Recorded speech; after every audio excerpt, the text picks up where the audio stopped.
پارہ نمبر 27 سورہ زاریات چل رہی ہے۔ اللہ تعالیٰ نے ابراہیم علیہ السلام کا واقعہ بیان کیا، اولاد کی بشارت کا ذکر کیا، قوم لوط کے عذاب کا ذکر کیا، سابقہ قوموں کے انجام کا ذکر کیا، اور یہ بات سمجھایا کہ ان قوموں کے واقعات سے عبرت حاصل کرو۔ سورہ طور، والطور وکتاب مسطور، کیونکہ اللہ تعالیٰ نے طور کا ذکر کیا ہے اس لیے سورت کا نام سورہ طور ہے، اور قسم اٹھا کر اللہ تعالیٰ نے احوال بیان کیے۔ قیامت کے کچھ احوال، آسمان پھٹ جائے گا، پہاڑ اڑ جائیں گے، پھر عذاب اور ثواب کا ذکر فرمایا۔ آگے مشرکین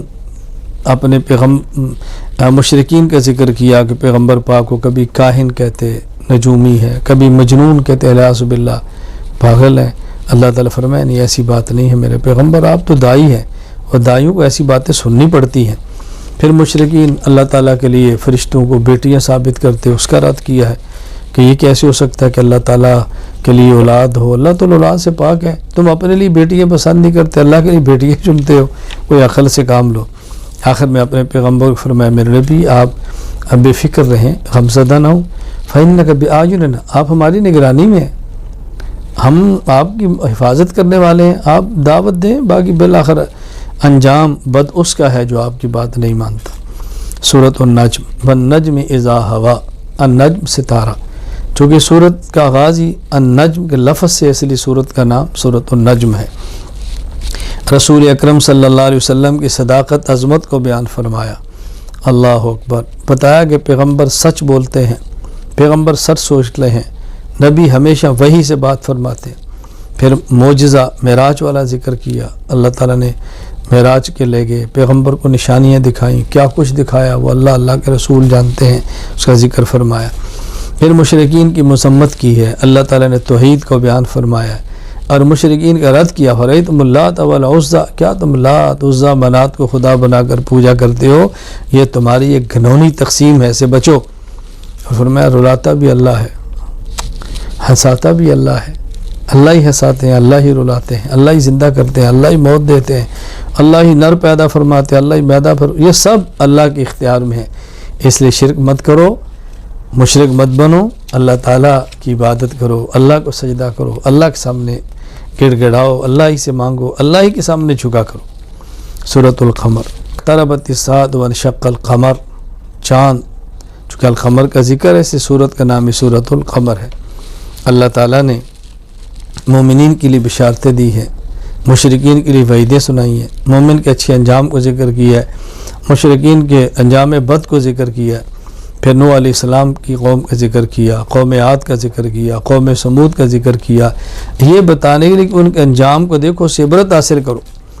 وَلَقَدْ يَسَّرْنَا الْقُرْآنَ لِلذِّكْرِ فَهَلْ مِن مُدَّكِرٍ، فرمایا قرآن آسان ہے اس شخص کے لیے جو نصیحت حاصل کرنا چاہے۔ یہ بات اچھی طرح سمجھ لیں، عقائد، احکام، معاشرت اور اخلاقیات، عبادات، معاملات جو قرآن کریم نے بیان فرمایا ہے، کوئی شخص سمجھنا چاہے تو آسان ہے۔ اس کا معنی یہ نہیں کہ اتنا آسان ہے کہ کسی سمجھنے کی ضرورت ہی نہیں ہے، سمجھنا تو استاد سے ہے، لیکن آپ سمجھنا چاہیں گے تو سمجھ لیں گے، اتنا مشکل نہیں کہ آپ سمجھ نہ پائیں۔ اس لیے قرآن کریم علماء سے پڑھیں، علماء سے سمجھیں، علماء سے سیکھیں اور اس پر عمل کی کوشش کرنی چاہیے۔ سورۃ الرحمن، الرحمن علم القرآن، جو کہ اس سورت کا آغاز الرحمن سے ہے، سورت کا نام سورۃ الرحمن ہے۔ اللہ تعالیٰ نے کائنات میں پھیلی ہوئی کتنی نعمتوں کا ذکر فرمایا، جنت کا ذکر فرمایا، آخرت کی نعمتیں، دنیا آخرت کی بہت نعمتوں کا ذکر کیا۔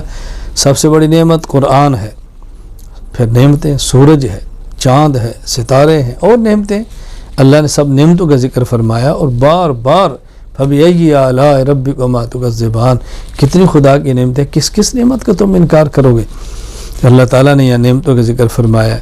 اور اچھا اس میں عذاب کا ذکر بھی ہے۔ عذاب کون سی نعمت ہے؟ عذاب نعمت نہیں، پیش کی عذاب کی اطلاع یہ نعمت ہے کہ اللہ نے بتا دی ہے کہ دیکھو اس کی قدر کرو، نہیں مانو گے تو فلاں عذاب تمہارا منتظر ہے۔ کتنی بڑی نعمت اللہ نے بتا دی ہے۔ اللہ تعالیٰ نے ایمان والوں کے لیے باغات کا ذکر کیا ہے، سبحان اللہ، چشموں کا ذکر کیا ہے، جنت کی حوروں کا ذکر کیا ہے۔ اللہ نے پھر حوروں کے اوصاف بیان فرمائے ہیں۔ مقصد کیا ہے؟ کہ مومن کی توجہ ان نعمتوں کی طرف ہو اور دنیا کی گندی چیزوں سے اپنی جان چھڑائے اور آخرت کی صاف نعمتوں کو حاصل کرنے کی کوشش کرے۔ اور اہم ترین بات یہ سمجھائی ہے کہ دیکھو کل من علیہ فان، ہم میں سے ہر کسی نے فنا ہونا ہے، ایک اللہ کی ذات نے باقی رہنا ہے۔ اور ایک اور مقام پر سمجھایا ہے ما عندکم ینفد وما عند اللہ باق، تم نے بھی ہلاک ہونا ہے، جو تمہارے پاس ہے ان چیزوں نے بھی ختم ہو جانا ہے، اللہ نے بھی باقی رہنا ہے، اور جو نیک اعمال کر کے اللہ کیا بھیجو گے وہ اعمال بھی باقی رہیں گے۔ اس لیے اعمال بد سے بچیں اور نیک اعمال ہم جمع کرنے کی کوشش کریں، یہی ہمارا اصل سرمایہ ہے، یہی ہماری اصل جمع پونجی ہے۔ دنیا کی زندگی بہت فانی ہے، آخرت کی تیاری کرنی چاہیے۔ اللہ مجھے اور آپ سب کو جنت کی نعمتیں عطا فرمائے۔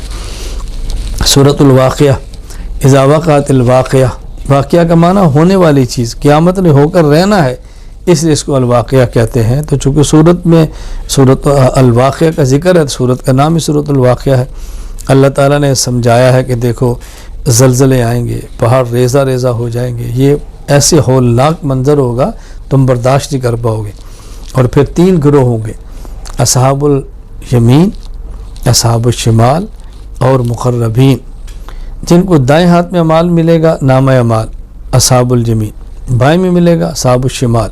اصحاب الیمین جنتی ہیں، اصحاب الشمال جہنمی ہیں۔ اور پھر اصحاب الیمین کی ایک قسم مقربین ہے، یعنی اعلیٰ درجے کے لوگ ہیں۔ اللہ تعالیٰ نے دونوں کی نعمتوں کا بھی الگ ذکر فرمایا ہے۔ اصحاب الیمین کی نعمتیں یہ بھی صدر مخضود و طلح منضود و ظل ممدود، کہ ان کے لیے بیری کے درخت ہے، وہ جنت کی بیری ہے، اپنی اللہ کی شان جیسے ایسے اس بیری کی شان ہوگی، طیبت ہے، کیلے ہیں، پھل ہیں۔ اور مقربین کے لیے پھر ان سے بڑی نعمتوں کا ذکر فرمایا ہے۔